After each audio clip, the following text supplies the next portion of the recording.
अस्सलाम students, welcome to my channel Ayesha legal institution. आज की वीडियो में हम डिस्कस करेंगे कॉर्पस जुरिस सिविल। अब इससे पहले आपने जो है वो इस क्वेश्चन को किस तरह से तैयार करना है, सिंपल यहाँ से नहीं आपने स्टार्ट करना। आपने पहले सिविल लॉ, उसकी जो सोर्सेज फीचर्स हैं उनके जस्ट नेम लिख देने हैं, सिविल लॉ की डेफिनेशन लिख देनी है, देन आपने कॉर्पस जुरिस सिविल के बारे में लिखना है। तो ये सारा मैं आपको प्रीवियस वीडियो में पढ़ा चुकी हूँ। आज हम सिर्फ कॉर्पस जुरिस सिविल को लिखेंगे। कॉर्पस जुरिस सिविल का मतलब है कि एक ऐसा डॉक्यूमेंट है जिसमें ऑल जो सिविल लॉज हैं वो लिख दिए गए थे। ये रोमन रिपब्लिकन्स ने जो है वो तैयार किया था, एक कोडिफाइड लॉ, जिसमें उन्होंने हर सिविल लॉ को ऐड किया था, जिसका नाम उन्होंने यहाँ पे लिखा हुआ है द कॉर्पस जुरिस सिविल और a body of civil law is a collection of Roman legal text that were compiled and edited under the direction of the Byzantine Empire Justinian one in the 6th century. अब यहाँ पे ये बताया गया कि जो बाइजेंटे का जो हुक्मरान था उसने जो है वो सिविल लॉ को क्या किया था, कोडिफाइड फॉर्मेट में लिख दिया गया था। ठीक है, ये चीज़ बताई गई है उस 6th सेंचुरी में।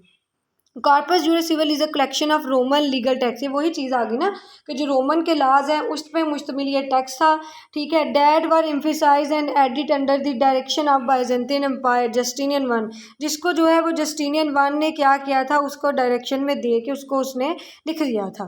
The Corpus Juris Civil include the main part of Codex Justinian, the Digesta और Pandecta, the institution and Novellae constitutions. ठीक है, ये सारे लॉज के नाम हैं जो कि रोम में अप्लाई होते थे, उनको इकट्ठा करके उन्होंने एक लॉ बना दिया जिसका नाम कॉर्पस जुरिस सिविल था। अब part of Corpus Juris Civil, बाकी जो है वो आप स्किप कर सकते हैं। Part of Corpus Juris Civil के क्या क्या है? Codex Justinian, this is a collection of empirical legislation issued by Justinian one the Byzantine Empire who commission the Corpus Juris Civil. The codex contains law and edicts issued by Justinian himself, as well as earlier laws dating back at the time of August. The codex is organized thematically with law relating to marriage, property, crime and other topic grouped together. अब जो Justinian code था, ठीक है, ये basically कहता है कि जो जस्टिनियन वन था, ठीक है, बाइजेंटिन जो अम्पायर था, उसने ये कोड बनाया था, उसने एक कमीशन मुकर्रर किया जिसके तहत उन्होंने ये कोड तमील किया। इस कोड में क्या थे कि बेसिकली जो लॉ थे ना वो थे इंट्रोड्यूस करवाए मैरिज के रिलेटेड, प्रॉपर्टी के रिलेटेड, ठीक है, डिफरेंट तरह के जो लोगों के टॉपिक्स थे उनके बारे में था ये।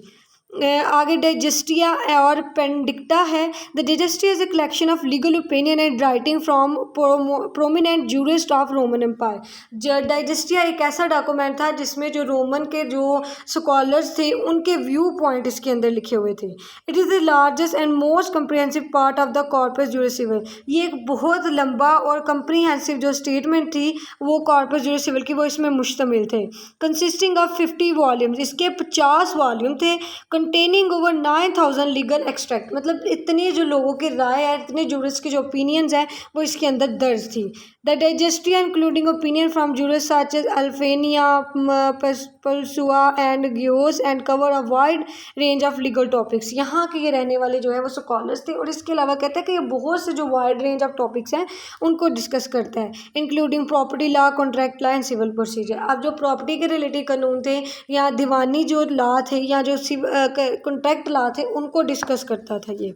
Institution, the institution is a text bag from the law student that provide a consciousness summary of legal principal and concept. यहाँ पे ये जो बताया जा रहा है कि ये जो है ना एक तरह की कॉन्शियसनेस थी।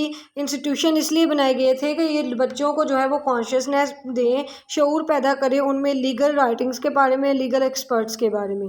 ठीक है, उसके बाद नोवेला कॉन्स्टिट्यूशन आ जाता है। The part of Corpus Juris Civil contains new law that were enacted after the completion of other 3 parts. यहाँ पे बताया गया नोवेला कॉन्स्टिट्यूशन इसलिए बनाया गया था कि ये बहुत से अदर जो कॉन्स्टिट्यूशंस हैं उनका ये पार्ट था, उनको कंप्लीट करके ये बनाया गया था। आगे इसकी इंपॉर्टेंस आ जाती है। इम्पोर्टेंस में है फाउंडेशन ऑफ मॉडर्न लॉ। तो ये जो लॉ है ये बेसिकली मॉडर्न लॉ के लिए कंसेप्ट था, एक बुनियाद थी नए कानून के लिए।